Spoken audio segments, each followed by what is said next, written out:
Hello everyone, AmyR here with Prairie Paper and Ink, and for today's video I have a couple cards using Honeybee Stamps Piece of Cake stamp set. So I started off with some watercolor paper. This is B watercolor paper that is already cut down to 6x9. And I start laying out the stamps, and as usual, I couldn't decide whether I wanted to use the cupcake or the cake slice. So I pretty much put almost all the images onto my stamp platform here. I just have the travel stamp platform, lined up all the stamps. I used my anti-static powder tool, and then I'm stamping everything with VersaFine ONYX black ink. And I purposely chose a stamp platform because one, I was stamping multiple images, and two, because I'm stamping on watercolor paper, I almost always need to stamp images more than once to get all of the detail, which I definitely need to do because I also missed areas as usual. So ink these up a couple times, and you could leave them, but I always like to use my clear embossing powder over VersaFine. It just makes sure that I don't smear it because it does take longer to dry, and two, I like just that little bit of raised glossy edge it gives to it. So I did all of that, coated it with the clear embossing powder, melted it. I ended up flipping the paper over, stamping all those images again, as well as stamping like the strawberry and the cherries and the candles a few more times, just so I had multiple images, because I thought, why not? I've got all of it out. Why not have a whole bunch to color in and just use up this entire piece of watercolor paper? So I did intend to make 2 cards with all of this, and I technically could have made 4. When you see the insides, it'll make sense, but it was just fun. I don't know. I absolutely love the little cake stand stamp in the set as well. The little scalloped edges. It's adorable, and I actually have one very similar to it in my office just to hold like little random supplies. So after everything's stamped, heat embossed, I pulled out my Prima Pastel Dreams little watercolor palette here. I love this. I'm just absolutely obsessed with this palette right now. I love the color combos. I love the colors. It was just simple. So I only used the 1 watercolor palette instead of 5 like I usually use. And very simple watercoloring. I'm just using one of my little Tonic paintbrushes. I have a couple containers of water off to the side so I can clean my brush between colors. And I'm doing my typical, like almost like mass production, as in I am coloring everything with the same color or as much of it at once. So then that way I only have to clean off my brush less often. So I go around, I did, like the insides of the cake, and then I did the little cake stand, and then I'll go on and do the next image, etc. I don't really do any layering of the colors. I kept it very, very simple. These colors are really like saturated. They're not pale, so I just didn't see any need to do any layering. I wanted to keep this pretty simple, plus I was doing like a lot of images. The only ones that I did anything really different is the little flowers. I painted them with the pink, and then while it was still wet, I dabbed in a little bit of the orange. And FYI, if you're interested in this watercolor palette, I mentioned it in another video I've done. The orange and the yellow in this palette are insanely bright. Like, it's just brighter than you would expect them to be. Like, kind of consider them like strong colors. You don't need much. So I was very light with adding the orange, those flowers. I just thought they would kind of look more like, tea roses, a little orange and pink. So I just kept going along, moving my paper around as I was coloring everything in, keeping it all pretty simple and doing everything the same. Like, I did the cake slices the same. I did the cake stands the same colors. I did the cupcakes the same colors. You could totally mix it up and do all different sorts of colors. But because when I was coloring, I wasn't 100% sure what all I was going to create. So I kept everything simple and just kept the colors the same. So just went along, filled everything in. And then once I have everything colored, I let this completely dry. And then I went in with my white Jelly Roll 10 pen, the widest one, and added highlights. And you definitely want to make sure whatever you're using to color is completely dry before you add the gel pen, because the gel pen is water-based and it will just either not work or it will smear everywhere. So I made sure everything was completely dry. Just added little I added little stripes to the candles and little highlights here and there and just little dots to the cake, just as that extra little bit of texture and highlight to everything. So I went along and added all that, and then same thing. I made sure the gel pen was dry because I have a tendency to do that as well. You know, brush my hand against it or my fingers or whatever and smear the gel pen. So let that dry, and then I'm going to use the coordinating piece of cake wafer dies to die cut all of these images. And I am going to just tape them into place with washi tape. And I personally, I like using washi tape. I'll use any type of tape when I'm taping down my dies, but I always place the tape along the outside of the die. I try not to cover any of the actual image because the pressure of the die cut machine, more often than not, regardless if you're using like Post-it tape, washi tape, whatever, the pressure of the die cut machine can sometimes fuse that to the image, and then you go to peel off the die and end up ripping your images, etc. So that's why I take an extra couple seconds and just place the tape, like you can see here. I'm placing it like outside of the stamped image, but just on the die and then onto like what will be scrap paper.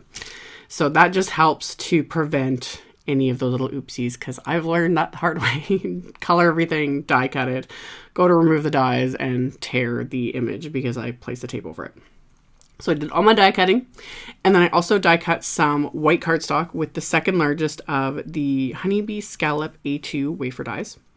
And then this time I'm just using my painter's tape because I wanted something to hold this down as well as mask it off. And because I'm not doing any like watercolor or anything, like I don't need the tape to be as sticky. Plus, I also want it to remove easier. When I do that, I put the tape like on my hands, on my pants to pick up a bit of the lint, my sleeves, whatever, just so it's not really fusing again to the cardstock. So I taped off these two pieces just along the stitch line because I wanted to mask off the stitch line to the outer scalloped edge. And then I'm going to blend on some just light pink inks using my life-changing blender brushes. I started with a fairly light hand because I wanted it to be kind of faded to white in the center, which isn't something I do very often. I usually start in the center and work my way out because the center gets covered with the images. But this time I started on the outside edge and just pulled in that color.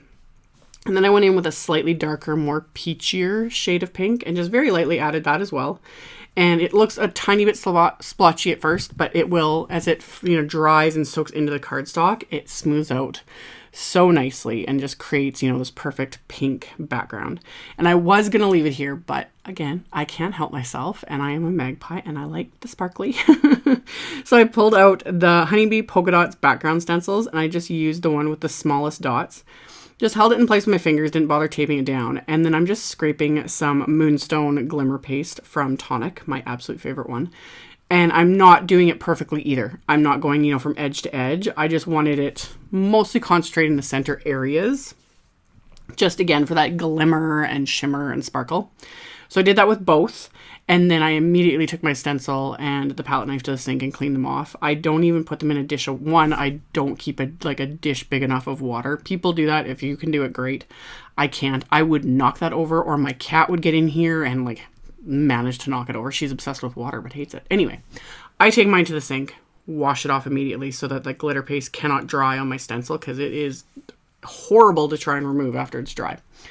And then while it's still partially wet, I carefully remove the tape because I want to do this before the glitter paste is dry. I don't think you can see it in the video, but I did still tear one little area along the edge, but I'm going to cover that up, so it's not a big deal. So I just gently remove that tape, and then I let those backgrounds dry completely. And then for the sentiments, I originally intended for these to go on the front of the cards, but the front of the cards end up being very busy and having a lot going on.